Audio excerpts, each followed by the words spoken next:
got very good arms. He didn't fall?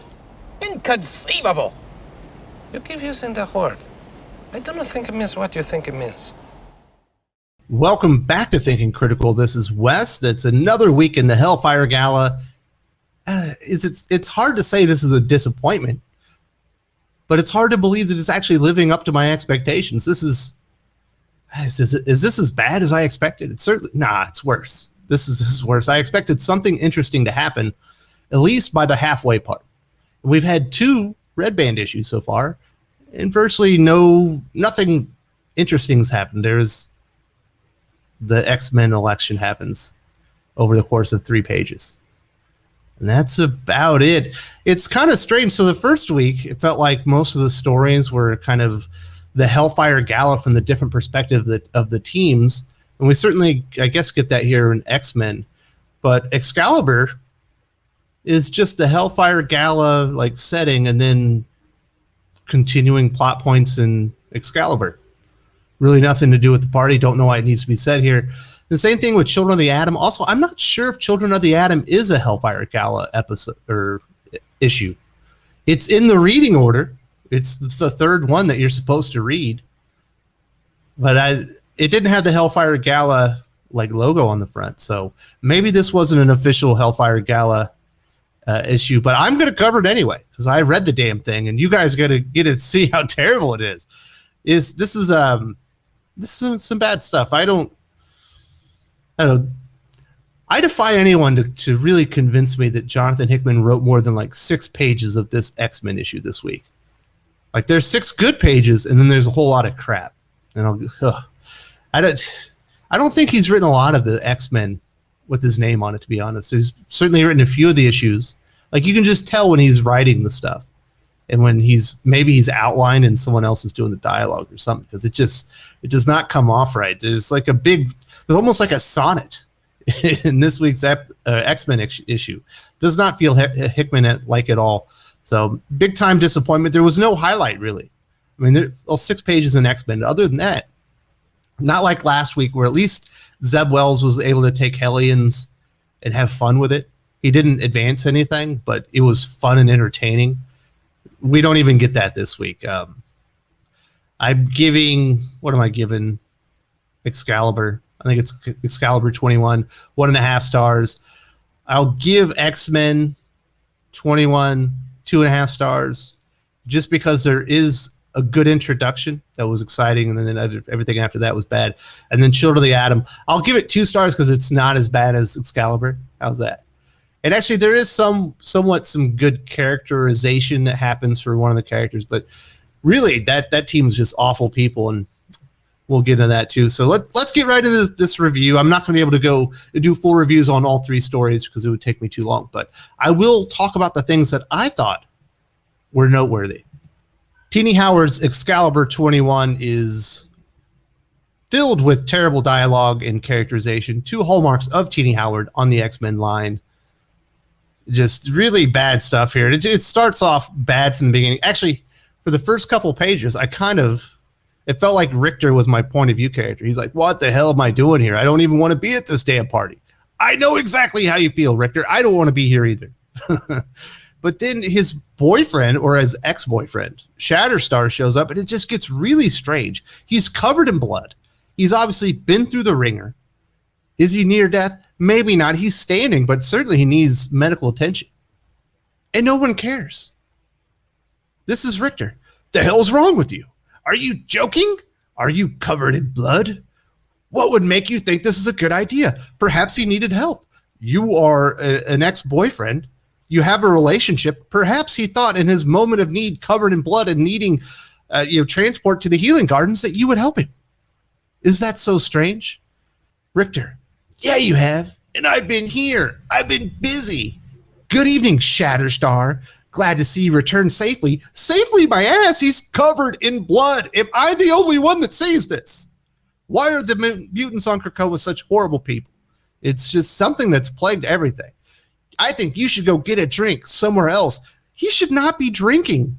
If you drink, you don't clot as fast. Like, he could bleed out if he's drinking. Look at all this blood. My goodness. And then after the X-Men team has been announced, which is really strange that in the reading order, Marauders, Excalibur is the comic you're supposed to read first, but the X-Men team isn't announced until X-Men afterwards. But you get a partial announcement here, at least the revelation that Rogue is a part of the X-Men team and Gambit is not. Obviously, we'd known that. They have already announced it. And Tini Howard does her very best to geld one of my favorite X-Men, Gambit. And he's celebrating with his wife, and it almost feels like Rogue is the mutant embodiment of like Kelly Sue DeConnick. All she needed was fish lips. Time for a toast to my favorite member of the new X-Men, Mafeme. I'm glad you're not all that weird that your wife got the gig and you didn't. And he says, you kidding? No thanks. I get to stay home with the cats. Gambit is excited to stay home with the cats and take care of the family. While his wife goes out and does the dirty business, puts herself in harm's way, might die a time or two, need to be resurrected, but he gets to stay home with the cats. It's like, if you're a Gambit fan, I'm sorry. I don't know why they gave this character to Tini Howard, but this is that's rough stuff. And then it's actually even worse. There's the characterization on Nightcrawler. So Brian Braddock, Captain Avalon, is hanging out with his wife. His wife can't drink because she's obviously pregnant, and he goes to get her some meat and cheese, right? Because he's trying to woo her because she's pregnant. Got to give her some food. When he walks away, Nightcrawler swooshes in like Pepe Le Pew's weird cartoon rapey like character and starts, I don't know, trying to court her at the party. When has Nightcrawler ever really done this? I mean, I know that he's attracted to women, but I don't feel like he's the type of character that would swoosh in on a married man's pregnant wife. And he just has this weird rapey vibe to it. And it felt so out of character for Nightcrawler. I feel bad for Cy Spurrier. He's doing a lot of stuff with Nightcrawler. Why would they allow her to do this with him? It was so strange. When did Nightcrawler become Pepe Le Pew, like cartoon skunk character? It was so bad. But this is what you get when you give Tini Howard a superhero comic. You get terrible characterization, you get terrible dialogue, you get weird stuff like Pepe Le Pew, Nightcrawler, and Gambit just being happy to stay home with the cats. And people showing up covered in blood and no one giving one absolute shit whether or not they're all right. It's so strange.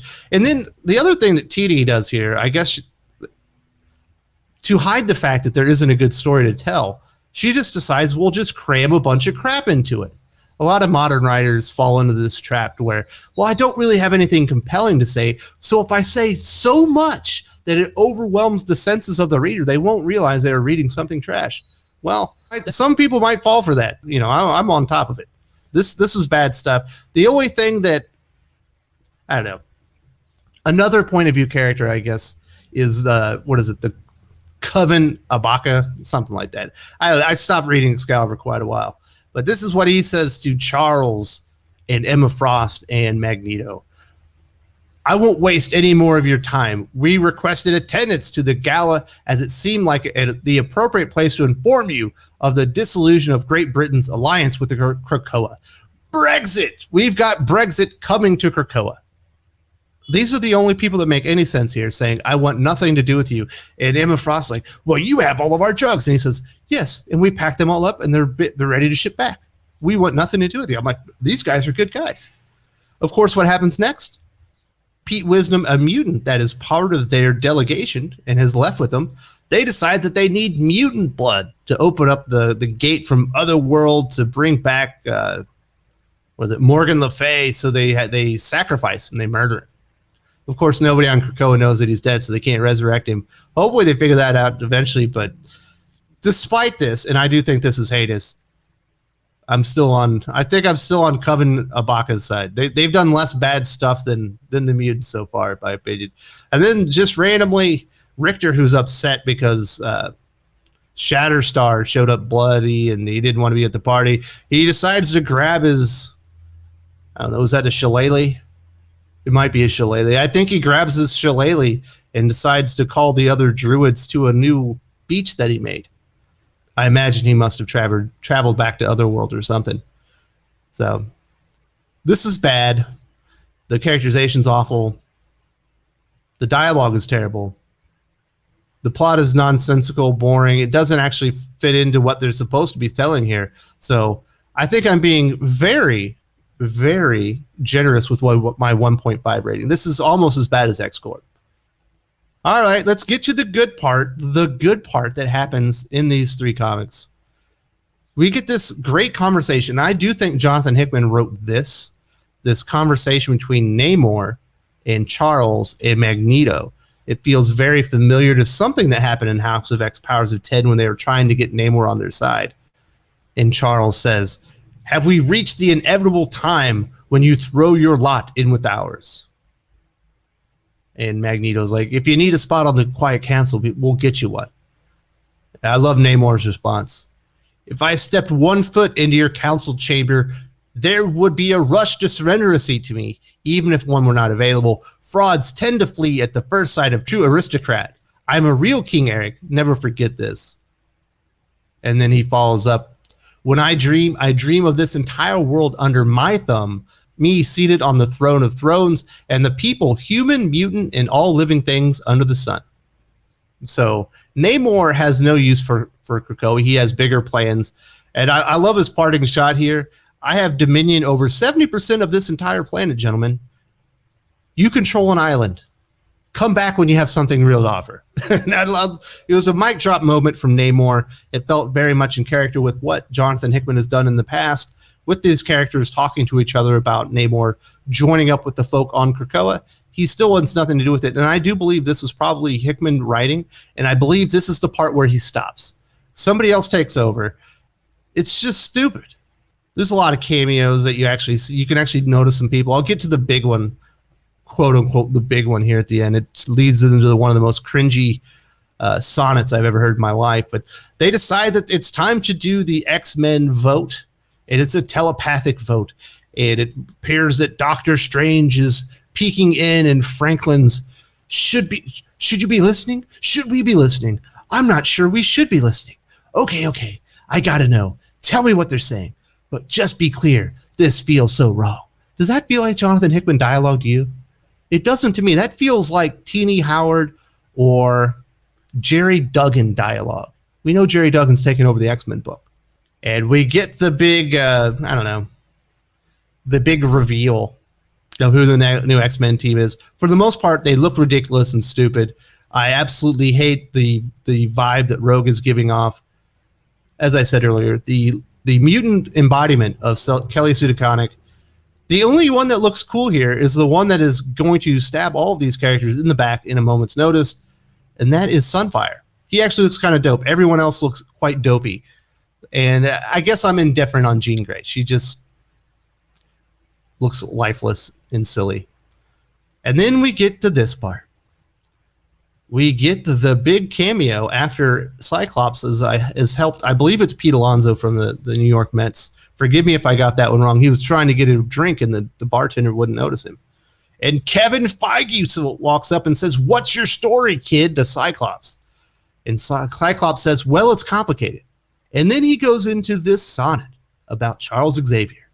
And I'm going to read it to you, folks. I want you to judge for yourselves. Do you think Jonathan Hickman wrote one of these words, let alone this entire bit of drivel? It is so cringy. It's just awful. This is the kind of shit that makes you want to walk away from the series, especially when they put Jonathan Hickman's name on something he clearly didn't write. He would never write anything this stupid. "I was blind to how the world worked. And then I met a man who taught me to see how things really were. I loved him for it. And because I loved him, because I believed in him, and in a way worshipped him, I claimed that the things that he had faith in as my own, he called it his dream. It was a good one. But the world, you see, the waking world where we all live, it's a killer of dreams, a destroyer of things you believe in. So when I grew older, I realized it was foolish to deify him. Honestly, it's unfair to expect that kind of perfection from anyone. After all, we're all flawed and imperfect. There's no real difference between any of us, no matter how much we believe the lie that there is. You see, he wasn't a savior. He wasn't just a man, a mutant like me, and his dreams, which still make me smile to this day, are no more valid than anyone else's, including mine. I love the idea of that, the promise of it. So what's my story? I'm a dreamer. I'm an X-Man. I fucking dare you. I defy anyone to convince me that Jonathan Hickman wrote a single word of that. There's no fucking way. He would never write anything that stupid. And you say, well, Wes, you made it sound more stupid with your voice. Yes, I did. For parody's sake. Read it in your own voice. You'll see it's just as dumb as my interpretation. Trust me. And I think the big reveal is at the end. There's an announcement by Emma Frost, and she's going to show people telepathic fireworks. And it looks like she's about to show somebody like a blood cell with something in it, but then it stops. They keep doing that in this, so maybe that's why it's a red band issue, because of this cell that she's going to show him. I believe she's going to show him how resurrection works in Krakoa. But that's the end of it. No big reveals, other than, I guess, the new X-Men team, which we already knew. So that was dumb. Just get his name off the book. Stop embarrassing the man. Last but not least because Excalibur existed this week, we've got Children of the Atom #4. Now, there is some pretty decent characterization on Marvel Boy. Vita Ayala goes a bit overboard, reinforcing that every man, especially his father, in Marvel Boy, he's got a real name, I don't remember what it is, in his life has been awful. His father has abandoned him twice, left him with a, I don't know, surrogate. Is she Chinese? She's an Asian stepmother that is now his real mom. JJ, also known as Nighty Nightcrawler, I think is what he's called himself, is his little brother because he's been adopted. And there's some pretty decent characterization on why he's a loyal friend. I'll give him that. That's why this thing isn't a complete bust. But boy, these characters are awful. The art definitely takes a step down because Bernard Chang wasn't available, so this is Paco Medina. Normally an artist I like. I don't think he had a lot of time here. But earlier, the character that thinks she's Gambit kissed Marvel Boy. And it appeared that maybe she had some affections for him. So she goes to talk to him, and I think she's like holding his hand or something. And he kind of goes to talk her down easy, like, listen, I don't think about you like this. And this is what a terrible friend he has. You think that I want to date you? And then she gives him the loser fingers. Oh my God, I'm wheezing. She's laughing in his face.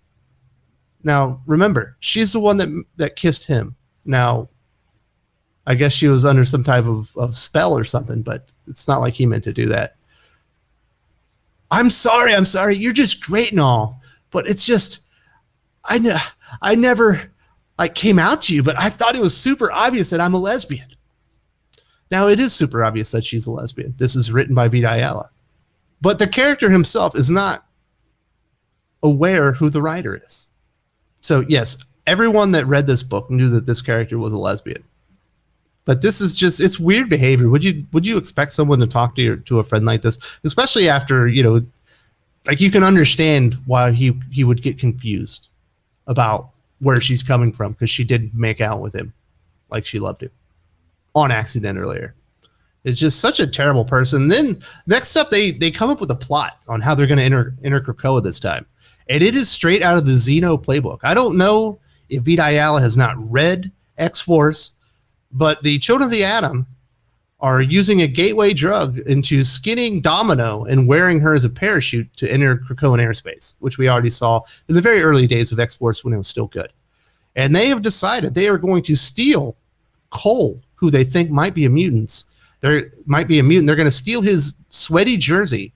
They're going to cover themselves in his sweat so his mutant DNA will cover their stench so that they can cross into the gates of Krakoa. Yes, this is the plan hatched by Xeno, the really bad guys that are murdering people left and right. They skin Domino, and they wore her skin as a cloaking mechanism to get into Krakoa. Essentially what they're doing, to a more extreme degree. Does Vita Ayala realize that she is painting her characters off as enormous villains? Also, the fact that it's extremely gross to cover yourself in someone else's sweat, even if it's passing through the gates of Valhalla, let alone into Krakoa. Really weird stuff. Just the characterization, the fact that all the characters everywhere in this entire universe, for the most part, seem to be awful. The only series that celebrates it is Hellions, and they're supposed to be awful. That's why they're the Hellions. But I think most teams are supposed to be heroes, and they're just not. And I did want to show this last page. This is when the X-Men come to save them in the story. Look at Cyclops. I said I like Paco Medina's art, but look at Cyclops. Does that look like a heroic pose? It does not look like a heroic pose to me. That looks like he's in a full thrust. You know what I mean? You know what I mean. What's it look like he's doing? Like, Gene, you're in the wrong spot there. You know what I'm saying? I don't know what made him think that that was a heroic pose for Cyclops. Like, why didn't he just put both hands on his hips and really throw his moose knuckle out there? You know what I'm saying? This looks like he's in mid-thrust. Just terrible imagery. For a terrible book, so I guess it fits this, but there is some decent characterization put on Marvel Boy, but it's excessively wordy. The plot is stupid. It has nary anything to do with Hellfire Gala, other than that they know that there's a gala going on, and they wonder if they can get through the gates if they're covered in Cole's sweat. Disgusting. Don't read these books. They're all awful. I'm going to read Hellions. I'm going to read Wolverine probably. And I'm gonna read Inferno when it starts, but this has been Hellfire Gala is far worse than I said it was gonna be bad. And it had all the hallmarks of a really bad event series. But I didn't along the way something was gonna happen that was exciting. We're 6 issues in, nothing has happened, essentially. There's been a bunch of stupid cameos. There's been a really dumb sonnet this week. There was one cool interaction between Namor and Charles, which we've already seen in House of X Powers of 10. It was a retread. And I do believe Jonathan Hickman probably wrote that. I don't believe he wrote the rest of that X-Men issue. Excalibur was excruciating. Why is Nightcrawler going around trying to bang dudes' wives that are pregnant? That's weird. Why are people showing up completely covered in blood and no one caring? I mean, like, go get it, go drink somewhere else so you can bleed out. That's so weird. Everything about this is bad. Hellfire Gala, week 2. I'm going to tough it out, folks. I'm going to do my best. Perhaps something interesting will happen in the second half of the event, because we're halfway through it.